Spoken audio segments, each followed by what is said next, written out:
अच्छा, यहाँ पर हम करेंगे कुछ इलेक्ट्रोकेमिस्ट्री के क्वेश्चंस को सॉल्व करेंगे जो प्रीवियस ईयर में नेट या गेट में आए हुए क्वेश्चन है। तो पहला क्वेश्चन बच्चों आपको शांति से क्वेश्चन पढ़ना है और फिर उसके बाद पोस्ट करके खुद से ट्राई करना है, फिर उसके बाद देखना है क्या सॉल्यूशन है। द सेल पोटेंशियल ऑफ, एक ही सेल दिया है बच्चों, electrode connecting with the standard hydrogen electrode, मतलब ये फुल सेल है, एक हाफ सेल इसका, ये हाफ सेल ये रहा, और एक हाफ सेल दूसरा जो बनाया है बच्चों, दो हाफ सेल से कोई भी सेल बनता है, स्टैंडर्ड हाइड्रोजन इलेक्ट्रोड लिया हुआ है एट 298 केल्विन।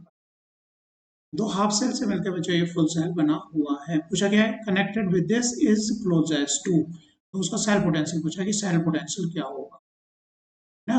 सेल पोटेंशियल पूछा है कि ये जो हाफ सेल से मिलकर बना है, जिसमें हाफ सेल एक क्या है, सिल्वर सिल्वर क्लोराइड का है, और एक हाफ सेल क्या है, स्टैंडर्ड हाइड्रोजन इलेक्ट्रोड का है, तो उसका सेल पोटेंशियल क्या होगा, ई सेल क्या होगा।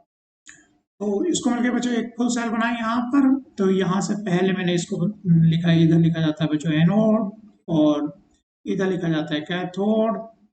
तो मुझे कैसा आइडिया आ गया ये कि कैथोड कौन सा बनेगा, एनोड कौन सा बनेगा, क्योंकि बच्चों AgCl निगेटिव का जो इलेक्ट्रोड पोटेंशियल दिया हुआ है कितना दिया हुआ है, और स्टैंडर्ड हाइड्रोजन इलेक्ट्रोड का पोटेंशियल हम जानते हैं बच्चों, स्टैंडर्ड हाइड्रोजन इलेक्ट्रोड का जो पोटेंशियल है वो हमेशा कितना है बच्चों, जीरो है। स्टैंडर्ड का कितना है, जीरो है। जीरो के कंपेरिजन में बच्चों ये ज्यादा है, जिसका रिडक्शन पोटेंशियल हाई होता है वो क्या बनता है बच्चों, कैथोड बनता है। कैथोड, इसलिए इसको मैंने क्या बना दिया, कैथोड बना दिया। फिर स्टैंडर्ड हाइड्रोजन इलेक्ट्रोड पोटेंशियल क्या बना दिया बच्चों, एनोड बना दिया। क्योंकि यहाँ पर सेल रिप्रेजेंटेशन था नहीं, तो ये फिर हमारे ऊपर था किसको क्या बनाना है। तो ये सेल बना गया, इसका आपको क्या बताना है बच्चों, ये जो सेल है इसका सेल पोटेंशियल बताना है।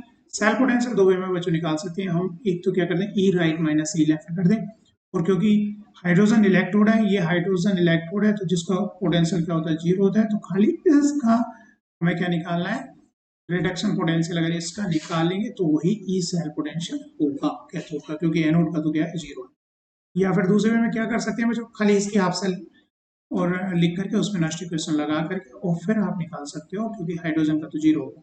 या फिर क्या करें, जैसे मैंने यहाँ पे किया हुआ है, फुल सेल लिखे, पहले फुल रिएक्शन लिखे, ओवरऑल रिएक्शन लिखे दोनों हाफ सेल। तो पहले मैंने एनोड की रिएक्शन लिखी है बच्चों, H2 चेंज होगा H प्लस, क्योंकि ये क्या एनोड है, एनोड पर होता है ऑक्सीडेशन, एनोड पर क्या होता है बच्चों, ऑक्सीडेशन होता है, तो ऑक्सीडेशन की रिएक्शन यहाँ पे लिखी। और कैथोड पर क्या होगा, रिडक्शन, तो रिडक्शन होगा Ag प्लस, किस में चेंज होगा, Ag में, लेकिन यहाँ पर ये साल्ट है तो साल्ट में AgCl है, तो Cl को साथ में इंक्लूड करो, क्योंकि उसकी कंसंट्रेशन ही सॉल्यूशन में चेंज हो रही होगी। तो नहीं तो अदरवाइज वो छूट जाएगा, खाली हम Ag प्लस Ag इस तरह से लिखेंगे। तो यहाँ पे क्या है, इंक्लूड करना पड़ेगा साल्ट में, Cl नेगेटिव, Ag प्लस है यहाँ पर, Cl नेगेटिव, Ag किस में चेंज हुआ बच्चों, सॉलिड में, और Cl नेगेटिव रह गया। तो ओवरऑल रिएक्शन इन दोनों को ऐड करके लिखी जाती है। तो यहाँ पर एडिशन में क्या होगा, AgCl plus half H2, Ag plus H plus Ag plus Cl negative, ये क्या आ गई बच्चों, ओवरऑल रिएक्शन आ गई। ओवरऑल रिएक्शन पे क्या करें हम, नेक्स्ट इक्वेशन लगाएं, E equal to E nought minus RT upon NF Ln। तो कंसंट्रेशन का प्रोडक्ट, जो ये प्रोडक्ट है ये रिएक्टेंट है, प्रोडक्ट की कंसंट्रेशन आप लिखते हैं न्यूमरेटर में, और डिनोमिनेटर में क्या करते हैं, रिएक्टेंट की कंसंट्रेशन लिखते हैं, रिएक्शन प्रोडक्ट। तो यहाँ पर बच्चों ऊपर लिखा गया H प्लस Ag की कंसंट्रेशन, Cl की कंसंट्रेशन की मल्टीप्लीकेशन अपॉन रिएक्टेंट की कंसंट्रेशन हाइड्रोजन की पावर हाफ। तो जैसे कि हम जानते हैं बच्चों, एक्टिविटी जो सॉलिड्स की, जो यहाँ पर Ag सॉलिड है और AgCl भी सॉलिड है, क्योंकि ये इनसॉल्युबल सॉल्ट है, तो AgCl क्या है यहाँ पर, सॉलिड है, तो इनकी तो यूनिटी होगी, वन रखेंगे। तो यहाँ पर मैंने काट करके ऐड कर दिया, वन रख दिया। दूसरा, क्योंकि स्टैंडर्ड हाइड्रोजन इलेक्ट्रोड है, तो स्टैंडर्ड जब हम बात करें स्टैंडर्ड है, तो इसका मतलब क्या है, उसके अंदर H प्लस और हाइड्रोजन की कंसंट्रेशन क्या होंगी बच्चों, यूनिटी होगी। क्योंकि यहाँ पर जो सेकेंड इलेक्ट्रोड जोड़ा गया, क्या जोड़ा गया, स्टैंडर्ड हाइड्रोजन इलेक्ट्रोड कनेक्ट किया गया है। मैंने दोनों की रिएक्शन यहाँ पर लिखी थी, फिर ओवरऑल रिएक्शन यहाँ पर लिखी है, फिर क्या किया है बच्चों, नेक्स्ट इक्वेशन इस तरह से अप्लाई किए, और वहां पर जो सॉलिड्स हैं उनकी कंसंट्रेशन क्या कर दिए, यूनिटी कर दिए। और क्योंकि स्टैंडर्ड हाइड्रोजन इलेक्ट्रोड है तो इनकी कंसंट्रेशन भी क्या यूनिटी होगी, तो यहाँ से केवल Cl नेगेटिव लेफ्ट का, जिसकी एक्टिविटी बच्चों गिवन हुई है 0.01 एक्टिविटी इसकी गिवन है, जिसकी वैल्यू पुट करेंगे एट 25 डिग्री सेंटीग्रेड पर है। और ई नोट क्या होगा बच्चों, इस तरह से निकालते हैं, ई राइट माइनस ई लेफ्ट। राइट में जो है बच्चों सिल्वर सिल्वर क्लोराइड है, उसका रिडक्शन पोटेंशियल इतना है, और लेफ्ट में हाइड्रोजन इलेक्ट्रोड है, उसका जीरो होता है स्टैंडर्ड इलेक्ट्रोड पोटेंशियल। तो ई नोट इस तरह से ये आ गया। तो ई नोट कितना रखना है, यहाँ पर ये रखना है और ये यहाँ पर रख देना है। 25 डिग्री सेंटीग्रेड है तो हम सीधा यहाँ पर क्या रख देते हैं बच्चों, 0.0591/n लिख देते हैं 25 डिग्री सेंटीग्रेड इनकी कैलकुलेशन। और सी एल निगेटिव की वैल्यू 0.001 लिख दो या फिर 10⁻⁻2 रख दो। और जो ई नोट आ गया, कितना ई नोट आ गया, 0.22 आ गया। तो फाइनली इसको सोल्व करके बच्चों इसका आंसर क्या आ गया, 0.340। नेक्स्ट है बच्चों करेक्ट स्टेटमेंट। तो साल्ट ब्रिज क्या करता है, allowed the current to flow in to half cell without mixing the solution. Salt bridge is required for mixing, mix नहीं करता है दोनों solution. Salt bridge enhance the rate नहीं, उसको कोई लेना देना नहीं। जो इलेक्ट्रिकल न्यूट्रलिटी करता है दोनों कंपार्टमेंट में और सर्किट कंप्लीट करता है। Salt bridge consist of non electrolytes नहीं, इलेक्ट्रोलाइट्स रहता है उसमें जिनकी मोबिलिटी सेम हो। इसका ऑप्शन क्या हो गया बच्चों, बी आंसर। नेक्स्ट क्वेश्चन है बच्चों, the standard free energy of the reaction is. इस रिएक्शन की, ये रिएक्शन दी हुई है, इसकी गिब्स फ्री एनर्जी पूछी हुई है और इलेक्ट्रोड पोटेंशियल दिए हुए हैं। तो बच्चों गिब्स फ्री एनर्जी और इलेक्ट्रोड पोटेंशियल में क्या रिलेशन है, डेल्टा जी नोट पूछा हुआ है। तो हम अगर ई नोट निकालें तो हमारा जो है बच्चों यहाँ पर डेल्टा जी नोट आ जाएगा। यहाँ पर फैराडे कितना रहता है, 96,500 कूलम्ब, 96,500 वैल्यू इसकी रहती है कूलम्ब।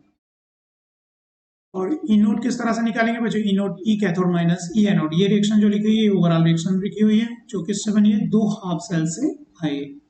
तो हाफ सेल में ये रिएक्शन यहाँ क्योंकि ओवरऑल रिएक्शन दी है तो हमारे पास ये चॉइस नहीं किसको कैथोड बना रहे हैं किसको एनोड, क्योंकि ये रिएक्शन के अकॉर्डिंग हमें फिट करना है कौन सा कैथोड है और कौन सा एनोड है। तो यहाँ पर बच्चों कैथोड जो है AgBr +1 इलेक्ट्रॉन, AgBr नेगेटिव, और यहाँ पर दूसरा इलेक्ट्रोड क्या है, Ag(Ag+। तो यहाँ पर क्या है बच्चों, यहाँ पर ऑक्सीडेशन हुआ है, कहने का मतलब यहाँ ये बना है बच्चों एनोड और ये बना है कैथोड। जब इन दोनों को हम ऐड कर रहे हैं तो ये वाली ओवरऑल रिएक्शन यहाँ पर ये आ रही है। कैसे आ रही है, हम क्या कर रहे हैं, इसको एनोड कैथोड मान रहे हैं और इसको क्या मान रहे हैं, एनोड मान रहे हैं। इसको क्या मान रहे हैं हम, इसको मान रहे हैं बच्चों एनोड, ऑक्सीडेशन कर रहे हैं, और इसको क्या मान रहे हैं बच्चों, कैथोड मान रहे हैं। तब ये वाली रिएक्शन आ रही है। ये रिएक्शन कहाँ से आई है बच्चों, इस हाफ सेल प्लस इस हाफ सेल से, जिसमें इसको एनोड मानोगे, उल्टा करेंगे तो आएगी नहीं, रिएक्शन नहीं आएगी, अपोजिट वे में आ जाएगी। तो यहाँ से, क्योंकि यहाँ से फिक्स हो गया तो ये रिएक्शन कैसे करके आ रही है, इसको एनोड मान करके और इसको क्या करके कैथोड मान करके। तो यहाँ से हमें क्या निकालना है, ई नोट ना निकालना है हमें, कैथोड एनोड रिकॉग्नाइज हो गया, ई कैथोड माइनस ई एनोड। तो ई कैथोड कौन सा था बच्चों हमारा, ई कैथोड था ये, जिसका रिडक्शन पोटेंशियल कितना दिया हुआ है, यहाँ रिडक्शन पोटेंशियल ही दिया हुआ है इतना। और यहाँ पर जो सिंबल्स लिखे होते हैं बच्चों ये गलत लिखे होते हैं, Ag to Ag+ ऑक्सीडेशन लिखा होता है, जबकि ये रिडक्शन फॉर्म में इसका जो रिडक्शन पोटेंशियल है वो इतना होता है। तो यहाँ पर तो बच्चों ये रिडक्शन पोटेंशियल यहाँ पर पुट कर दिया मैंने। तो ये जो आ गया कितना आ गया, -0.73 हो गया रिडक्शन पोटेंशियल। अब इसकी वैल्यू कहाँ पर रख देनी है, NFe में रख देनी है। नंबर ऑफ इलेक्ट्रॉन यहाँ पर केवल एक इलेक्ट्रॉन यूज हो रहा है, इसकी कैलकुलेशन नीचे दी हुई है, आप इसको नीचे देख सकते हो, -NFe, एक इलेक्ट्रॉन 96,500, ऊपर इलेक्ट्रॉन पोटेंशियल निकाला। जो फार्मूला उसमें ऑलरेडी एक माइनस आता है तो ये भी माइनस में आया था। तो इस तरह से बच्चों की फ्री एनर्जी कितनी आ गई, किलो जूल पर मोल में उसको हमने चेंज कर लिया है।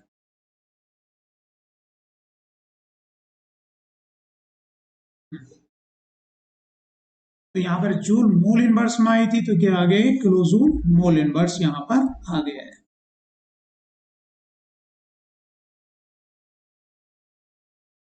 तो सब बच्चों electrochemical cell potential E after the reactants and product each equilibrium. तो बच्चों इक्विलिब्रियम कोई रिएक्शन होती है जैसा कि हम जानते हैं, रिएक्शन की गिव्स फ्री एनर्जी 0 होती है, और तो हम कह सकते हैं डेल्टा E क्या होगा, 0 होगा। एट इक्विलिब्रियम की कंडीशन है, तो इसका आंसर क्या हो गया बच्चों, ये आंसर हो गया। एट इक्विलिब्रियम E क्या होता है बच्चों, 0 होता है, जैसे गिव्स फ्री एनर्जी 0 होता है। दोनों में रिलेशन क्या है, delta G equal to -NFe, एक रिलेशन है। नेक्स्ट क्वेश्चन बच्चों, the correct delta G for the cell reaction involving steps. तो यहाँ पर भी इस रिएक्शन के लिए क्या पूछा गया, डेल्टा G पूछा गया है कि डेल्टा G करेक्ट क्या होगा यहाँ पर। तो डेल्टा G बच्चों इसी से नेक्स्ट इक्वेशन आई है, जब हम इस इक्वेशन में क्या रख देते हैं, delta G equal to -NFe रख देते हैं, तो हमारी जो है बच्चों नेक्स्ट इक्वेशन आई। तो यहाँ पर ओरिजिनल में क्या है, delta G naught plus RT LN Q reaction quotient. तो इस रिएक्शन के दो हाफ से रिएक्शन हैं ये बच्चों, इन दो हाफ से रिएक्शन को मैंने यहाँ पे लिख लिया। पहले इनकी क्या किया बच्चों, ओवरऑल रिएक्शन लिख दी। तो यहाँ से जो रिएक्शन पोटेंट होगा concentration of product upon concentration of reactant होगी। तो क्यू हमें पता चल गया, क्यू क्या होगा ओवरऑल रिएक्शन से। तो क्यू की वैल्यू हम यहाँ पे रखेंगे, तो फाइनल हमारा ये डेल्टा जी आ जाएगा। डेल्टा जी मतलब ये साइड पूछी हुई है। तो क्यों, क्योंकि यहाँ पर बच्चों कॉपर को यूनिटी मानेंगे सॉलिड है, जिंक को भी क्या मानेंगे, यूनिटी मानेंगे। तो यहाँ जो एक्टिविटी आई Zn2 प्लस ओ का क्या आई, एक्टिविटी ऑफ Au2 प्लस आई, activity of Zn2 plus upon activity of copper, delta G naught plus R T. तो इसका आंसर क्या हो गया बच्चों, डी आंसर हो गया। डेल्टा जी नोट क्या पूछा था, डेल्टा जी पूछा था। तो ये वाली साइड क्या हो गई, क्यू मैंने उठा करके यहाँ से उसमें रख दिया। तो हमें पता चला कि जिंक कप आ रहा है और कॉपर नीचे आ रहा है। यहाँ पर भी इसको देख सकते हो आप, इसका आंसर जो है बच्चों डी हो गया है। नेक्स्ट क्वेश्चन है बच्चों, प्रिडिक्ट, ये हमें पूछा है ऑफ द सेल।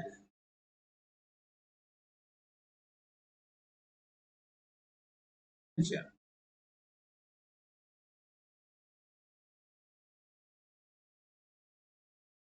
तो यहाँ पे बच्चों क्या पूछा गया, ईएफ पूछा गया, सेल का ईएफ क्या होगा। तो इसके लिए आपको क्या करना है, पहले सेल रिएक्शन से लिखनी है और फिर नेक्स्ट इक्वेशन लगानी है। तो यहाँ पर बच्चों एनोड क्या है, एफ ई से क्या गया है, Fe2 प्लस, प्लस क्या है 2 इलेक्ट्रॉन, और कैडमियम Cd2 प्लस से क्या बनेगा बच्चों, Cd2 प्लस से Cd बनेगा, कैडमियम प्लस 2 इलेक्ट्रॉन। तो इसकी ओवरऑल रिएक्शन क्या होगी नेक्स्ट इक्वेशन अप्लाई करने के लिए, Fe प्लस Cd2 प्लस और आ गया Fe2 प्लस प्लस Cd। तो यहाँ पर नेक्स्ट इक्वेशन अप्लाई करें तो नेक्स्ट इक्वेशन क्या लिखी जाएगी, E is equal to E naught minus R T upon N F. Temperature यहाँ पर नहीं दिया तो भी हम क्या मानेंगे बच्चों, अपने 0.0591 अपॉन एन, एन यहाँ पर क्या आएगा 2 आएगा। लॉग रिएक्शन पोटेंट क्या हो गया बच्चों, इनकी कंसंट्रेशन Fe2 प्लस, और सी डी की कंसंट्रेशन यहाँ पे लिखो, लेकिन सी डी क्योंकि सॉलिड है तो इसको कंसंट्रेशन क्या मान लूंगा मैं, यूनिटी मान लूंगा। तो ऊपर आ गया Fe2 प्लस, और यहाँ पर क्या रह गया, इस साइड में रह गया बच्चों Cd2 प्लस रह गया, क्योंकि इसकी भी कंसंट्रेशन क्या हो जाएगी, यूनिटी हो जाएगी, इसकी कंसंट्रेशन यूनिटी हो जाएगी। तो प्रोडक्ट साइड से केवल क्या बचा, Fe2 प्लस बचा, और रिएक्टेंट साइड से क्या बचा, Cd2 प्लस बचा, रिएक्शन पोटेंट। और ई नोट क्या होगा, ई कैथोड माइनस ई एनोड निकालेंगे, ई कैथोड माइनस ई एनोड निकालेंगे। यहाँ इस साइड में जो लिखा रहता है क्या होता है बच्चों, कैथोड लिखा रहता है सेल रिप्रेजेंटेशन में। इस साइड में क्या लिख रखा रहता है बच्चों, एनोड लिखा रहता है। तो ई कैथोड माइनस ई एनोड, क्योंकि क्या दिए हुए, दोनों ही रिडक्शन पोटेंशियल दिए हुए हैं। तो यहाँ पर क्या आएगा 0.44 आ गया स्टैंडर्ड इलेक्ट्रॉन पोटेंशियल। और क्योंकि बच्चों यहाँ पर ये क्या है, ये कंसंट्रेशन जो थी इनकी 0.01 मोलर थी, दोनों सेम थी कंसंट्रेशन, ये सेम थी।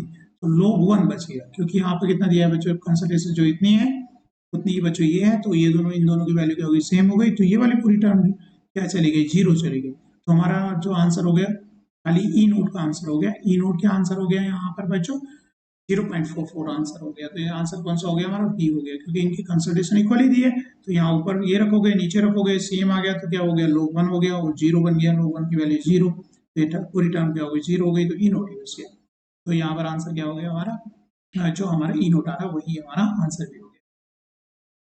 नेक्स्ट क्वेश्चन है बच्चों, the chemical potential mu of 2 molar Na2SO4 solution is expressed in term of mean ionic activity.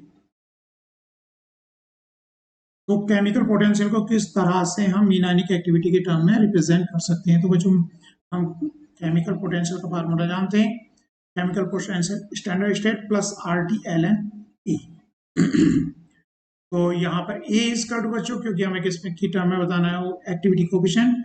तो यहाँ पर एक, इससे पहले वीडियो में हमने एक बात की है बच्चों, कि एक्टिविटी मोलिलिटी की टर्म में, यहाँ पर एक्टिविटी कोफिशिएंट की टर्म में इस तरह से लिखा जाता है, x की पावर x, y की power y, gamma mean activity coefficient, polar M molality power क्या है बच्चों, x प्लस वाई। और यहाँ पर x क्या है बच्चों, Na2SO4 में जितने कैटायंस है उनकी वैल्यू x है, एनायन एक ही एनायन है तो वो 1 है।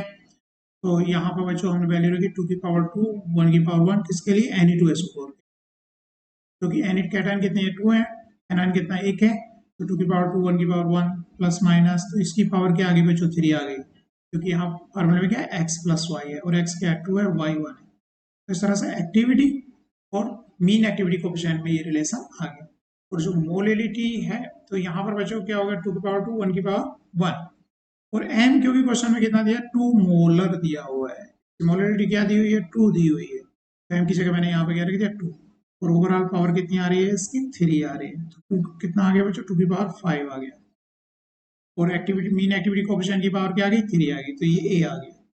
अब इस a को अगर उठा करके हम कहाँ पर रख दें यहाँ पर रख, तो हमारा क्या 2 की पावर 5 गामा प्लस माइनस की पावर 3, तो यहाँ 3 पावर कहाँ जाएगी आगे आ जाएगी, और 2 की पावर 5 है, क्योंकि एल एन आप यहाँ पर रखोगे तो A plus A into B क्या हो जाता है लोग में L N A plus L N B, तो इसका आंसर क्या हो जाएगा बच्चों ए आंसर हो जाएगा। इस तरह से सॉल्व करने पर आप इसका डिटेल में यहाँ पर देख सकते हो किस तरह से क्या हुआ है।